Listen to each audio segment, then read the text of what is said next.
1913. 1913, over 100 years ago.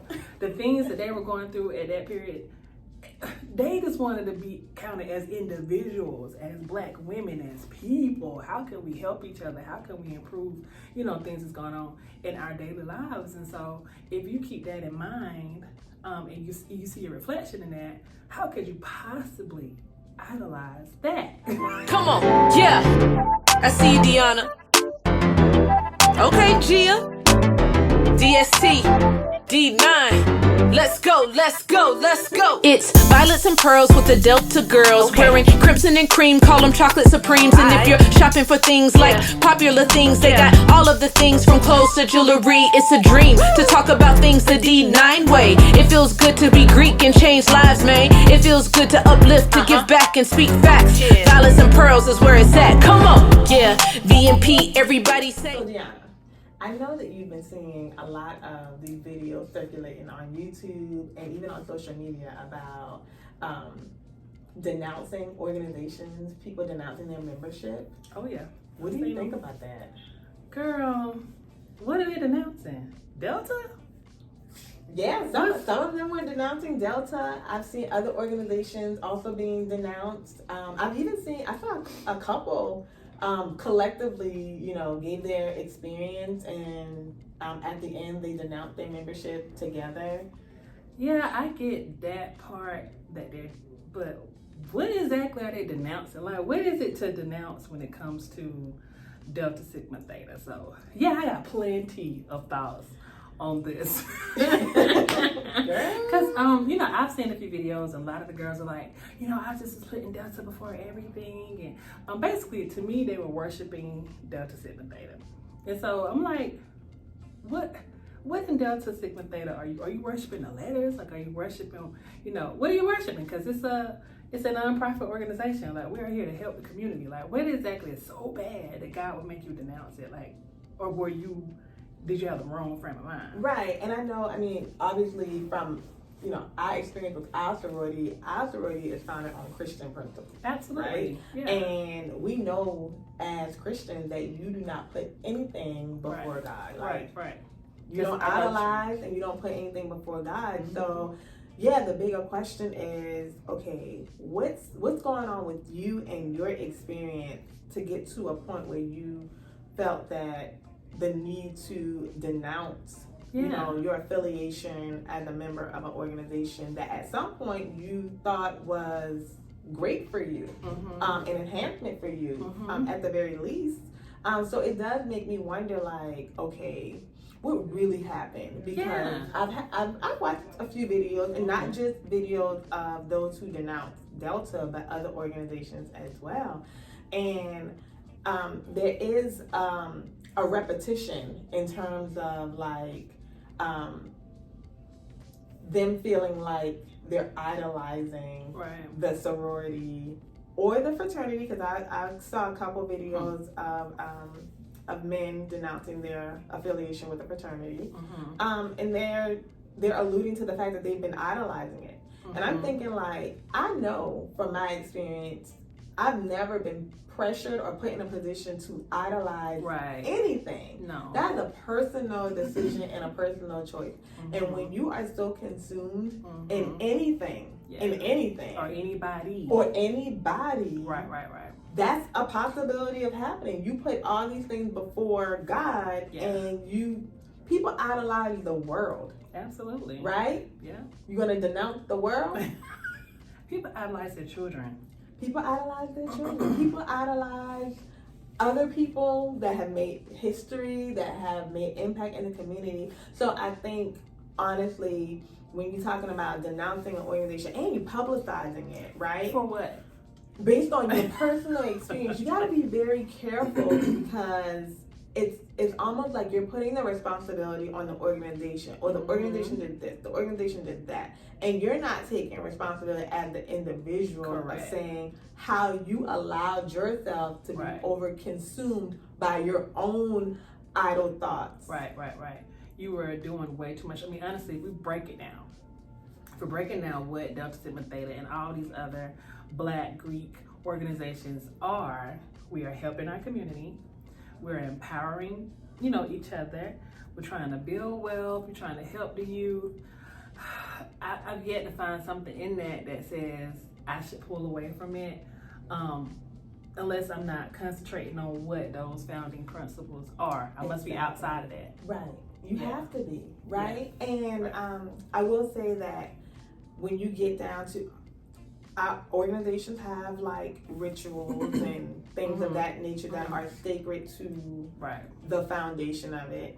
But honestly, that really comes with any type of organization that has structure, right? Yeah. And it's all within content. And if things are taken out of content, you're going to take the message and you're going to go and derail from it. Right. And I can't speak for any other organization, but even in that, we reference God. Even in that. So when people will say, oh, it's satanic. I mean, not in any way, shape, or form is it satanic. What's satanic is for you to put all of that to the side and to only be concerned about yourself and to worship being a Delta. I'm a Delta. It's the best thing in the world. Period. It's over everything. It's over my children. It's over God. It's over my husband. It's over everything that else that would be important to my life. And I've put it on this top shelf and everything else. And even then, I doubt they're even really all that active in the community aspect of it. Right. Because if you were, you wouldn't feel that way. You must be all concerned about partying. Or the imagery that comes, the imagery that you think comes with it, right? And not put you on a pedestal, exactly, and not doing the actual real work that it was set out to do to accomplish. I think it's sad too. And I'm seeing actual people sitting in a circle, and each one. You saw that one? Yes, I saw it. It was an actual panel. Yeah. And then each one went one by one, saying the same thing. And honestly, it made me think when I saw that panel discussion of all these former members denouncing.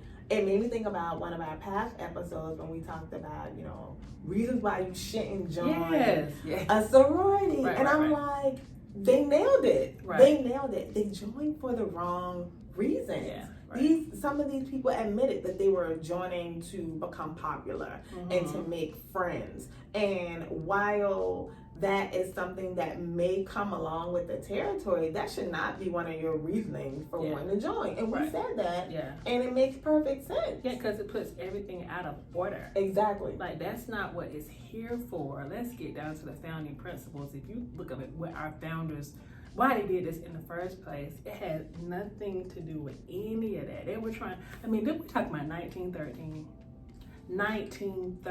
over 100 years ago. The things that they were going through at that period, they just wanted to be counted as individuals, as Black women, as people. How can we help each other? How can we improve, things that's going on in our daily lives? And so if you keep that in mind, and you see a reflection in that, how could you possibly idolize that? Is what I think. Right. I think God brought sororities and fraternities, especially Black ones, together so that we could help each other as a community. Yeah. Right. And so when you get outside of that, it really bothers me that you would idolize that when there's. What do you idolize him? Because we serve the Creator. Like what are we doing? Right. And you bring up a good point. Like when you step outside of that, then you create the temptation for other things to form a distraction. Exactly. Right? And you become not necessarily even idolizing just the organization, but you become so consumed in yourself to where you are putting yourself and all these things that you are now serving before God, and He will check you. He will. And let me just bring it to current a little bit. And I hate to say this because this may not be the case for everybody, but if you find yourself having to wear red and white every day, or pink and green, or blue and white, or whatever, you have to wear it every single day. Like, I gotta represent every single day. What are you representing? Are you representing a sorority? Are you representing something else? You know what I'm saying? Right. Like, that's when you start getting it all screwed up. Or I gotta go to the cookout. Or I gotta go, I have to do all these particular things. But the thing is, for me, that's when you start going to the whole idolizing thing, when you start getting out of whack with the principles of what it is. Because why do you have to wear red or white every single day? Like, why do you have to have on triple dahlia every single? If you want to, that's fine. But that's when we start getting into your maybe idolizing it, like you maybe just be doing too much. Right. So I think that's a good point. Yeah, and so I think maybe some of those ladies and guys found themselves just in situations where they just, everything was about the fraternity, everything was about the sorority, but everything should not. We should have balance. There in our should lives, be, right? definitely should be balance. Yeah, mom can't be a mom and be so concentrated on being a part of the sorority. I can't cook today. I can't pick up my children today. I can't do all these things. Then yeah, absolutely, you should denounce.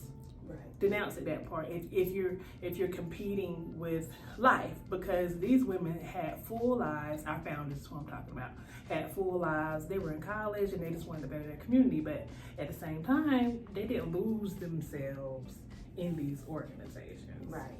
And so we suggest that you don't do either. Don't do that. Well, let us know. Have you seen these denouncing videos? Be sure to leave us some kind of comment in regards to that, and we'll be very interested to see your take on it. Right. And have you thought about denouncing an organization? And why? And why? But before we close out, I'm just kind of wondering, like, what is the whole purpose, or what are they trying to accomplish when they publicly announce it? Yeah. Like, why not just like move in silence?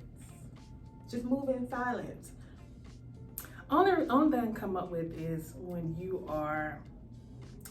go through your process and you're presented at, we call it back in the day a probate. What do they call it now? New initiates. What do they call it? It's a presentation. Presentation, yeah.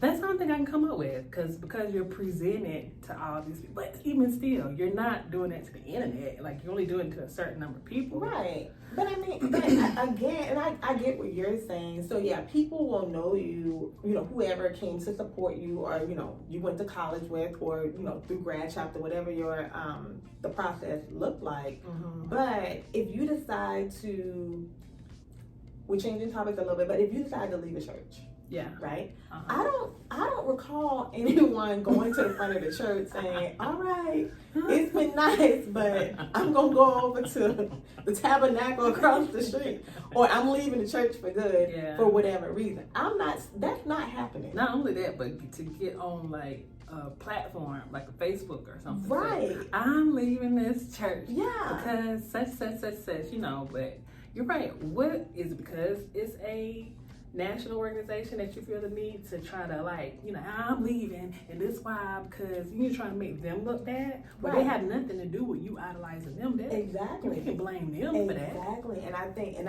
that's the thing that I think is most important, is if whatever you choose to do, in terms of denouncing an organization, taking a step back, whatever that may look like for you, that you have every right to do that. Mm-hmm. You need to be in alignment with what you have committed yourself to do or not do. But what I think is important is, if you are going to be on a public platform and, putting this out there, at least take some accountability in terms of how you got to this place, and not put the onus on the organization. Exactly. The organization has its mission, its goal, its purpose, and if you step outside of that and take it to another level, you can't blame the organization for that. That's on you as an individual. Absolutely, that's on you.